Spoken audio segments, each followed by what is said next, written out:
안녕하세요. 개인 투자자분들의 멘토 프로페서 킹입니다. 9월 15일 기술적 분석이 좋은 모닝 브리핑 출발해보도록 하겠습니다. 자, 일단 미국 시장 같은 경우에는 계속 상승을 하고 있죠.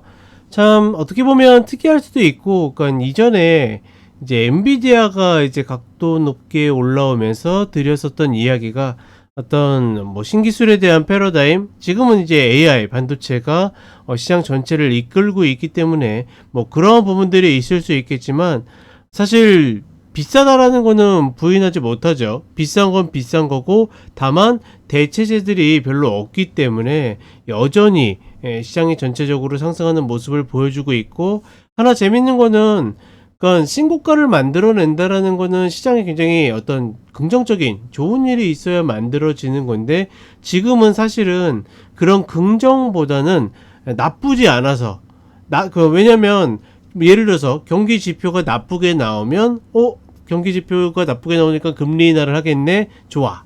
그 다음에 경기 지표가 좋게 나오면 좋으니까 좋아. 이런 방식으로 계속 올라가기 때문에, 이런 구간에선 제가 이야기 드렸죠. 예측이 가능하다, 불가능하다. 예측이 불가능하다. 그러니 우리가 지금 구간에서는 너무 어렵게 예측하기보다는 대응으로 가는 것이 맞다라고 보고 있고, 이번 주에 드디어 뚜껑이 열리는 거죠.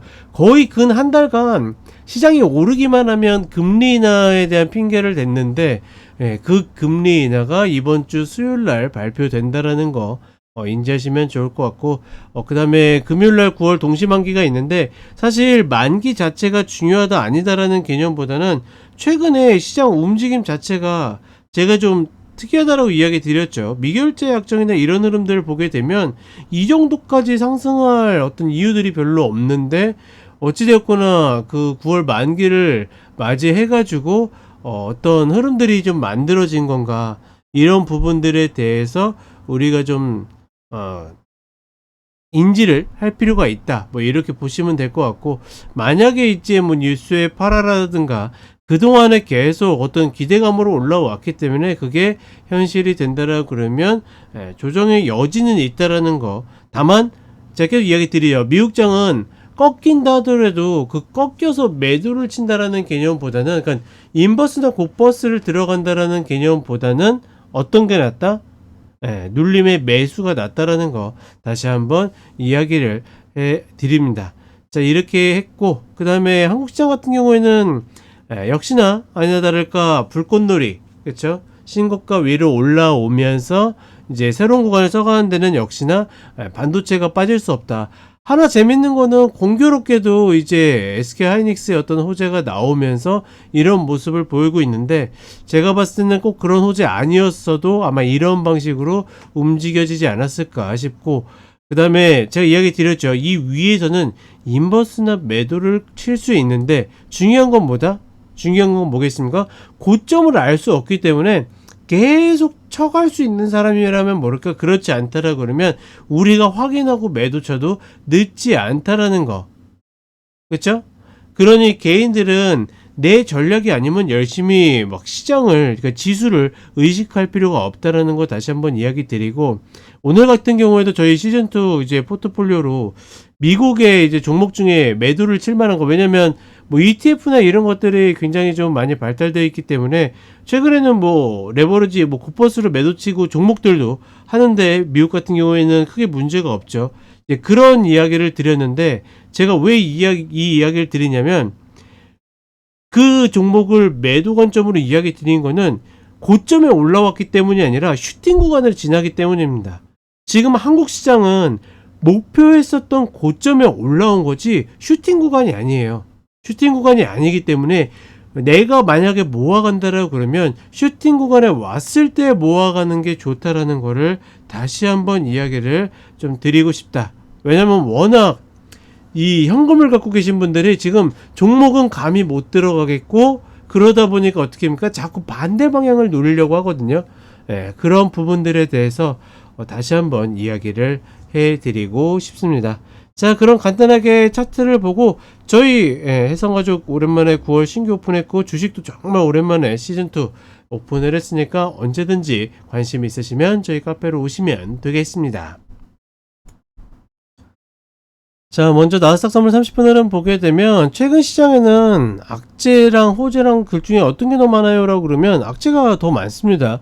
경기적인 측면도 그렇고 어떤 거시적인 측면도 그렇고 뭐 국지적 리스크의 여러 가지 것들이 안 좋은 흐름이 더 많음에도 불구하고 계속 그 악재를 발판 삼아서 오히려 상승하는 그런 모습들을 보여주고 있다. 그런 덕분에 신고가를 가고 있고, 그 어떻게 보면 계속 불러왔었던 기대감에 이제 확정되는, 그쵸? 확정되는 금리 발표가 이번 주에 있다.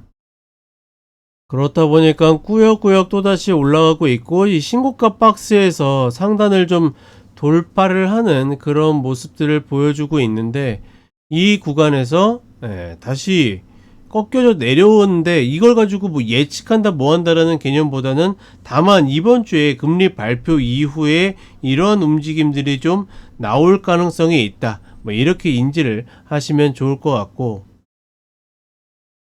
다만 하나 눈에 띄는 거는 진짜 금리 인하가 뭐 추세적으로 이루어진다 그러면 이미 10년물이 4점대를 깨고 내려가야 되는데 이 자리를 깨고 내려가지 못하고 있다라는 거. 그건 최근에 단기물과 이제 장기물의 차이가 벌어졌기 때문이라고도 볼 수 있겠지만, 중요한 거는 국제시장에서는 그렇게 큰 뭐 빅컷이라든지 추세적 금리 인하라든지 이런 것들을 별로 반영하고 있지 않음에도 불구하고 주식시장은 계속 그 기대감으로 올라가고 있다라는 거. 그러니 전반적으로 어떤 우리가 접할 수 있는 헤드라인이나 이슈에 비해서는 시장이 그렇게까지 움직이진 않다라고 좀 보는 것이 맞다.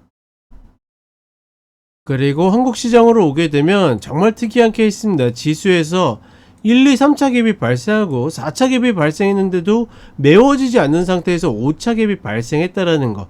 그렇다라는 건 뭡니까? 이제는 이 구간 위로 이제 이전 역사적 고점이었던 3316을 찍고 나서 이제 이 위로 뭐가 시작됐다? 슈팅이 시작됐다. 그러니 이 5차 갭에서 멀리 사면 멀리 살수록, 즉 그러니까 인버스에 대한 이야기인 겁니다. 왜냐면 매도를 노리시는 분들이 많기 때문에 멀리 매도하면 매도할수록 수익률이 높아진다라고 생각하시면 돼요.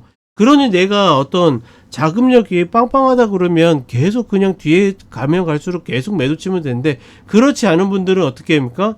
점차적으로 멀리 떨어질수록 비중을 높여간다라든지 아니면 기다렸다가 최소한 슈팅이라는 게 나오는 시점에서 친다라든지 이런 식의 흐름이 필요하다. 지금은 세력들이 지수를 붙잡아 가지고 혹은 메이크업 해 가지고 지수를 좋게 만들어야 지금 이와 관련된 법안들이나 이런 것들이 수월하게 통과할 수 있기 때문에 그런 부분들에 대해서 반드시 인지를 하시는 게 좋다. 이게 지금 여기에서 이야기 드리는 게 아니라 이미 이거 올라올 때부터 이야기를 드렸던 내용들이죠. 이런 부분들을 인지하시면 좋겠고, 하나 좀 아쉬운 거는 코스닥이 좀 먼저 터져서 올라와서 이미 쟤네가 올라갔을 때 900자를 넘어서 올라갔으면 아마 개인 투자분들도 그나마 소외감이 좀 덜할 수 있었을 텐데, 그런 것들을 만들지 못한 것은 여전히 아쉬움으로 남는다. 시장의 상승이 순환매가 나오면서 전체적인 상승을 만드는 게 아니라 여전히 몇몇 종목들로 지수를 메이크업하는 그런 흐름들이다. 이런 부분들에 대해서는 좀 많이 아쉽다라고 생각합니다. 다만 반드시 인지하셔야 될 거는 이 위에서는 절대적으로 무리할 필요가 없다라는 거. 못 먹어도 여기에서 막 못 참아가지고 추격하고 이런 것들은 굳이 하실 필요가 없다. 다시 한번 이야기를 해드리도록 하겠습니다. 자, 이렇게 이야기 드렸고 저는 쇼츠로 또 찾아뵙도록 하겠습니다.